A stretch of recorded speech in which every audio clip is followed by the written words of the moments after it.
ज्योतिष और जीवन में आपका स्वागत है। श्री गुरु चरणों में नमन कर श्री गणेश की वंदना करता हूं।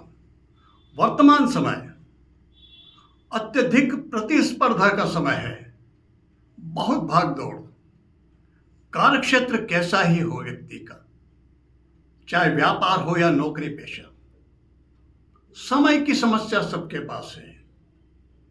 आस्था है, विश्वास करने की भावना, सब कुछ, लेकिन फिर भी समय की उपलब्धता के कारण कई व्यक्ति यथेष्ट समय ही नहीं दे पाते।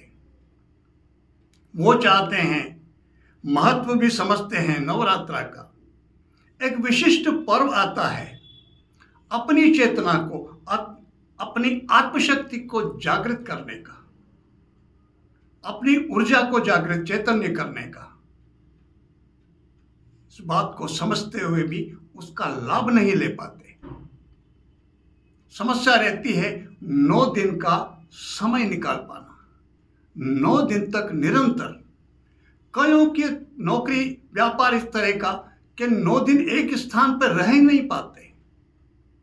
कई तरह की समस्या है। ऐसे व्यक्तियों के लिए आज एक सहज सा सरल सा विधान जो उन्हें विशिष्ट रूप से वो सब कुछ प्राप्त कराने में सक्षम है जैसा वो चाहते हैं, अल्प समय में। वैसे तो जो 9 दिन का साधना काल है, नवरात्रि जो 4 आती है विशिष्ट प्रकट, चैत्र मास और आश्विन मास के, और गुप्त नवरात्रा आषाढ़ मास और माघ मास के शुक्ल पक्ष में। हमारे मनीषियों ने अपने अनुभव अध्ययन से देखा, इस कालखंड में प्रकृति भी सहायक होती है हमारी चेतना को अंतर्मुखी करने में। किसी भी व्यक्ति की, किसी भी साधक की जब तक चेतना अंतर्मुखी नहीं होगी, उसका जो आत्म तत्व है, उसकी जो आंतरिक ऊर्जा है, वह जागृत नहीं होगी। इस कालखंड का नाम नवरात्रा इसीलिए रखा गया।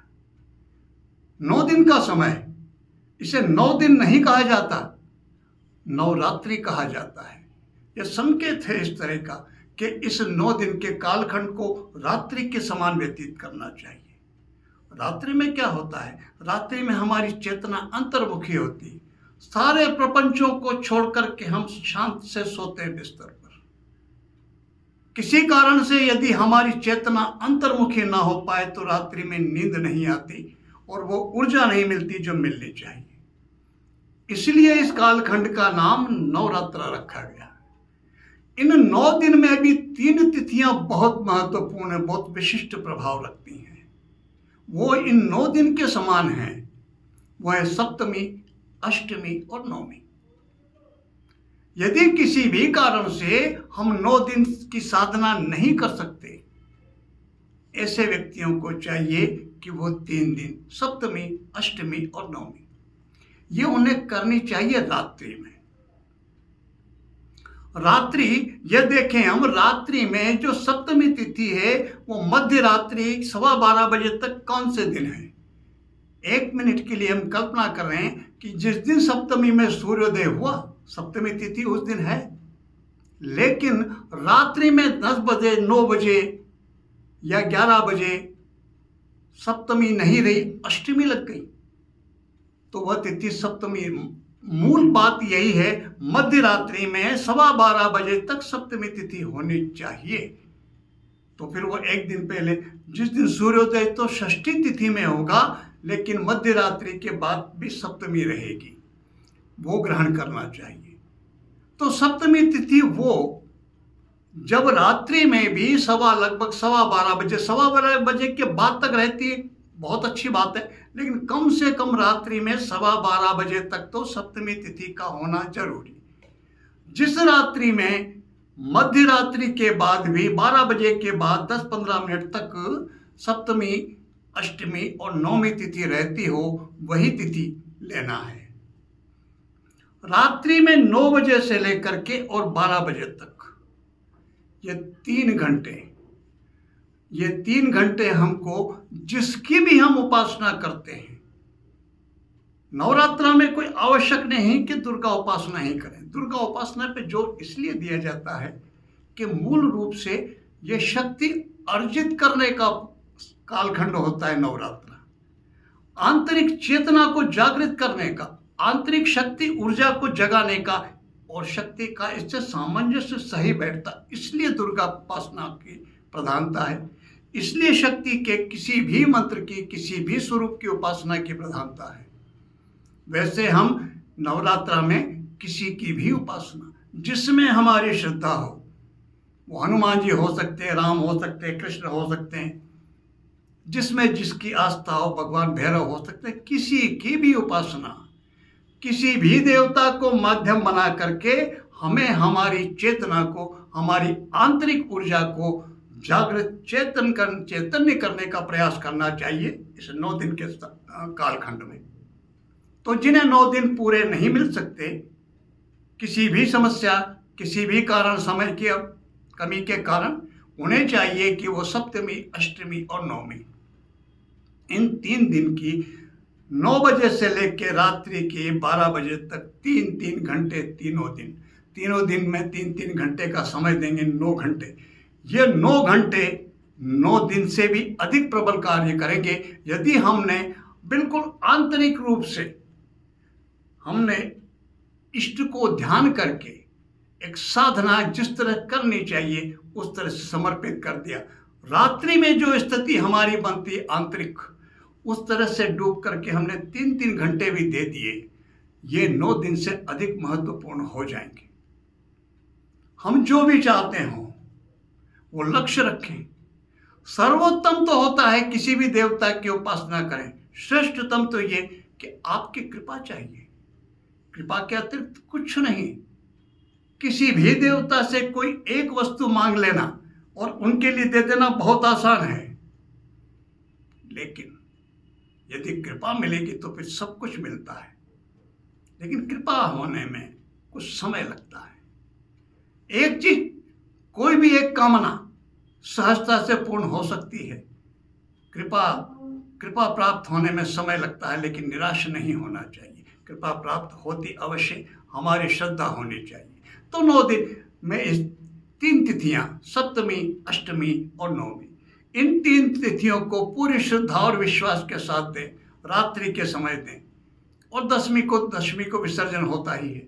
श्रद्धा से हम जो कुछ कर सकते हैं, कन्या भोजन आदि वो करवाना चाहिए। हम 3 दिन का यह नियम पाल लें। जब 3 दिन का ही समय दे रहे तो प्रयास करें हम 3 दिन के व्रत कर लें। भोजन एक समय का नियम बना लें।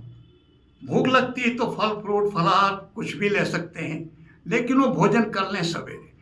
रात्रि के समय, शाम को जब हम बैठें तो उस समय हमें कोशिश करना चाहिए कि हल्का फुल्का खाकर बैठें। भोजन यदि हम शाम को करेंगे तो फिर रात्रि में आलस्य की स्थिति बनेगी।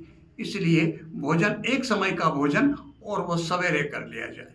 शाम को तो हल्का फलाहार आदि कुछ भी लेकर के, और हमको श्रद्धा के साथ 9 से लेकर के 12 बजे तक का समय, 3 घंटे तो हमें भगवती की या जिस भी देवता की हम उपासना करते हैं, चाहे किसी भी मंत्र का जप करते हैं, 3 घंटे तो हमें उन्हीं को देना है। तो उससे पूर्व आसन प्राणायाम आदि में 10-5 मिनट का समय लगता है, तो वो 9 बजे से पूर्व का होना चाहिए।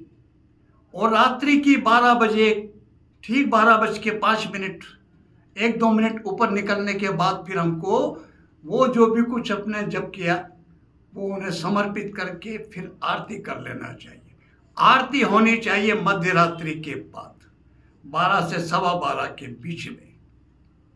नवरात्रा की सप्तमी, अष्टमी और नवमी, इन 3 दिनों में एक सामान्य से इस नियम को पाल लें।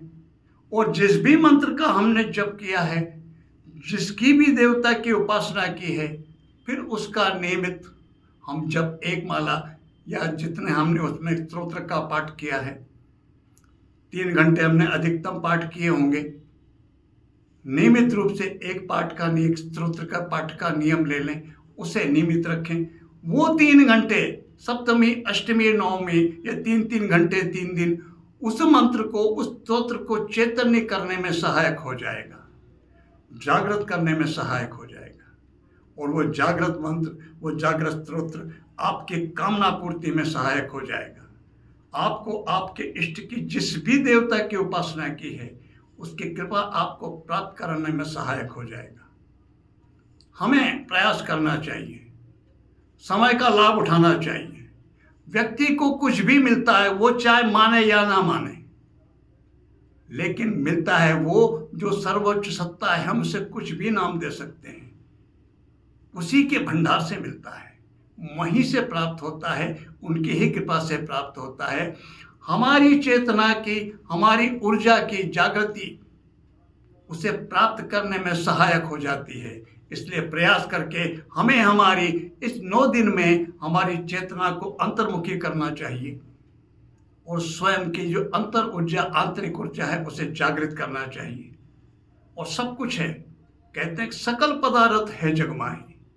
सब कुछ जब है तो फिर हमें कर्म करके उससे प्रयास करने का, उससे प्राप्त करने का प्रयास अवश्य करना चाहिए। आप सबके ऊपर, आप सबके इष्ट देव कृपा करें, आप सबकी मनोकामनाएं पूर्ण हो। इसी प्रार्थना के साथ मैं आप सबको नमन करता हूँ। नमस्कार।